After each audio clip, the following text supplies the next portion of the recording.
are back. If you're just joining us, we are hosting Mr. Jonathan Jackson. He is the chairman of 88 Nairobi. Jonathan, you were taking us through the outset in as far as delay in sales is concerned, and this having been brought on by the COVID pandemic. You can take us through what this means for your project?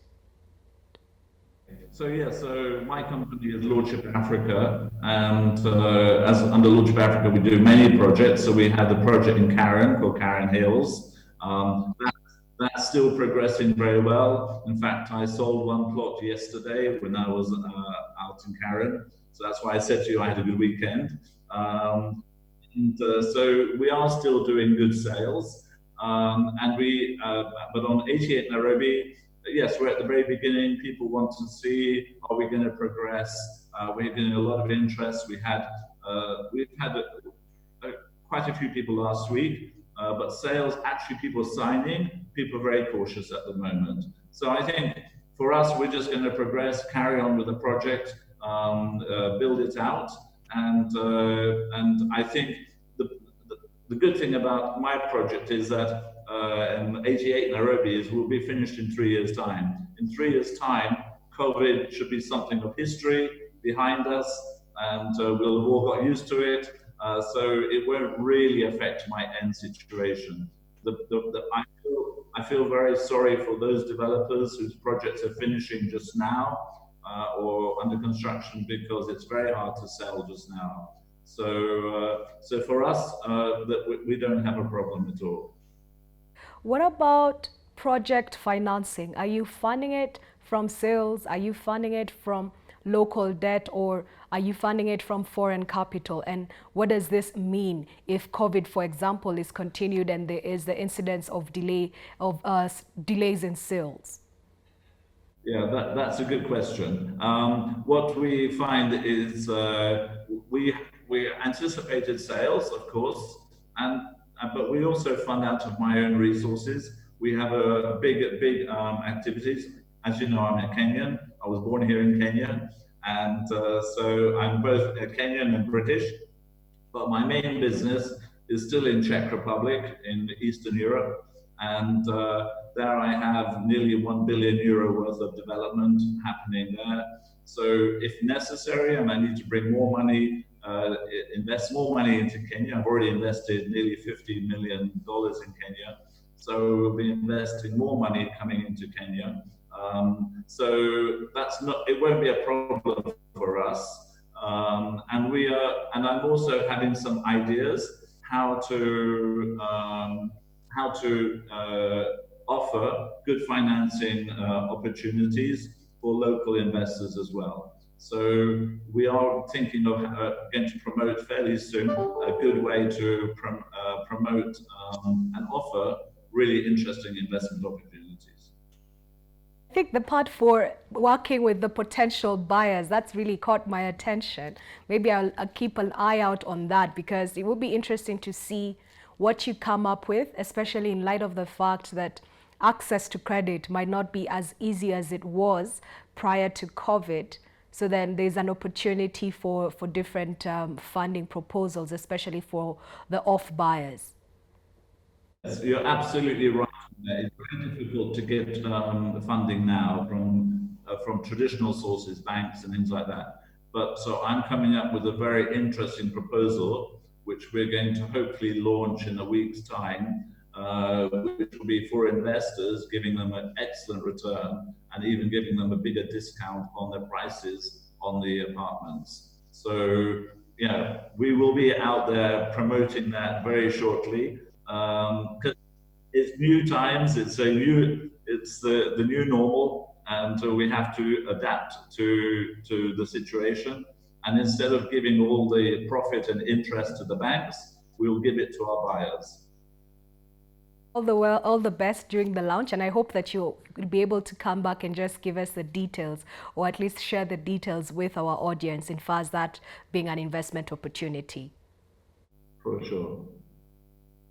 You've walked us through Karen Hills and 88 Nairobi in Upper Hill. Are there any other development projects that you are engaged in currently in the country? I own other land which I have bought in Kenya, some in Nairobi, some outside Nairobi. I am in the sort of concept stage of those projects, and I'm also looking to buy land at the moment. I'd like to buy land in either Westlands area or in Hurlingham area. So I'm in the market to buy land at the moment as well. So, or even half-built projects. So I'm definitely looking for opportunities at the moment. That you're very opportunistic and optimistic about the outlook for this particular sector. So it does sound like it's important to be able to have cash and find good opportunities to invest in. Yes, it is very important. And but then it also comes down to being someone who's a professional in the market. You know, a lot of people who don't really understand the dynamics of the market, you can make mistakes. So you do need professional advice unless you've been in real estate for a long time. Thankfully, I have no debts at all in Kenya, and so we're a debt-free company at the moment. So this is we're in a very strong position. So because you're the expert, I really don't know much about development, but I do have a basic understanding of numbers. If someone is trying to get into the real estate development opportunity and is seeing things coming their way, what's the first thing you tell them in terms of consideration of margins that would be palatable to them for them to actually make a decision and put money there?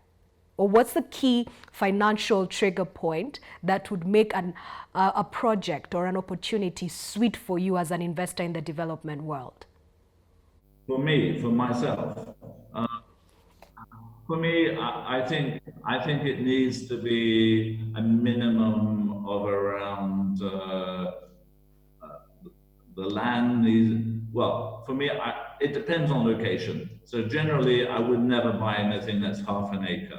So typically I would look at 1 acre, but it depends on location. I prefer sites which are like 2 acres plus. That's what I prefer if I can find them. So, but again, I'm also okay in buying a half-built building or even a fully finished building like hotels. I'm quite interested in buying hotels right now. The hotel market is completely down, and I think there's some good opportunities to buy hotels. There's no return. There's going to be no tourists for a long time, but I think this is a time to look at it and to select good opportunities and maybe convert them to other uses. So that's another possibility to do. So yes, I'm looking. And what about return on investment capital or return on equity? Is there a typical hurdle rate that makes an investment worth anyone's while? I think if you're just a straight investor, I think a good return. I mean, if you go to a bank today, you're getting 6-7% interest in a bank if you can leave it for a long time. Otherwise, it's even lower than that. So I think anything you can get which is 10% plus is good. If you can get to around 15%, I think that's a really good return. So I think in the range of 10 to 15% return is very good if you can find that opportunity. And that's what I'm going to be offering to investors coming into who would like to come and invest in 88 Nairobi. We certainly look forward to that. So I think we're coming almost to the tail end of this conversation. Is there anything that is pertinent to real estate development that you would want to bring out for the benefit of our viewers? Well, actually, rather than on real estate, I mean, you know that I run a foundation, Jonathan Jackson Foundation, and we own Nairobi City Stars, which is the champions of the Super League this season. And so we are using the Nairobi City Stars team, along with the foundation team. There are over 100 people, and we are working in all the communities in Nairobi in distributing food and delivering food. And we're raising money for the poor people, and they are really in need. So we're using our team, our real estate team, our football team, our foundation team to really help in the communities at the moment. So if there was anything anyone would like to donate, please go to Jonathan Jackson Foundation. You'll find all the information there for donations. And we work with a lot of different organizations and communities. Because we work in the slums, we have very good connections with the youth. Our main work is with youth and women in the slums. So we would really like to have support. We've already distributed, getting on to nearly 500,000 meals into the slums, and we would like to be, my aim is to raise 100 million shillings, and we're doing quite well already. So we would like to use that to really help those in need at the moment. I wish you all the best in that, and thank you for that sounding in terms of how we can contribute to the society. I think my final question will be on the, I think I lost you there. Investor, as a philanthropist in this economy and looking at other economies during COVID, what is your outlook for the Kenyan economy once all of this settles for the next 2-3 years? What are you concerned about? What are you happy about? I mean, we do have the advantage that oil prices have really gone down. That will help us as an economy. Unfortunately, I see the politicians are going to be so involved in the struggle for the next elections that there's not going to be enough attention to the economy and helping boost the economy. And that's one of my concerns. We as a country now, we need so much help and assistance to boost the economy. The world is going to suffer, definitely. But different countries will benefit in different ways. I think we're not going to be as bad off as a lot of other countries. I think we're such a diverse economy, so we're not relying on just one commodity or one activity. Yes, our tourism has really been affected. That will really hurt our tourist industry, but we have a lot of diversity in Kenya, which is what makes us stable in a strong economy. So I think we can manage it through. I just hope that the government will really keep their focus on what they need to do to help all of us to keep going and to go through. And elections are in 2 years' time, and we all know that during election period it goes down again. So this is a very critical stage for all of us at this moment. So yeah, we all want to help. I'm doing what I can to help, and we all need to help each other at this time. Okay, thank you so much, Jonathan, for your time. I wish you all the best at your launch, and we do hope that once you go public, you can be able to come and sit with us again and walk us through the nuances. And for our viewers, Jonathan does run the 88 Nairobi project, which is a high-end luxury apartments that are in the Nairobi Upper Hill area. He also has another project, Karen Hills, and you can find more information on their website. That's 88nairobi.com. And I think what we also had from him today is he is running a foundation that is looking and targeting to be able to dispense food in the slums of Nairobi, especially during COVID. I think that's something else that you can be able to partner with him on that. And I think finally, what I liked best from Jonathan is just an overview from an investor who's looking at Kenya as well as other countries, just and announcing the fact that political risk could be a deterrent to the growth and outlook for this economy. I hope this is a strong message to our politicians in as much as they are vying for seats in the coming elections in about 2.5 years. It's important, and we hope that they make the right decisions to be able to ensure that the economy withstands COVID and also withstands any politically affiliated risks.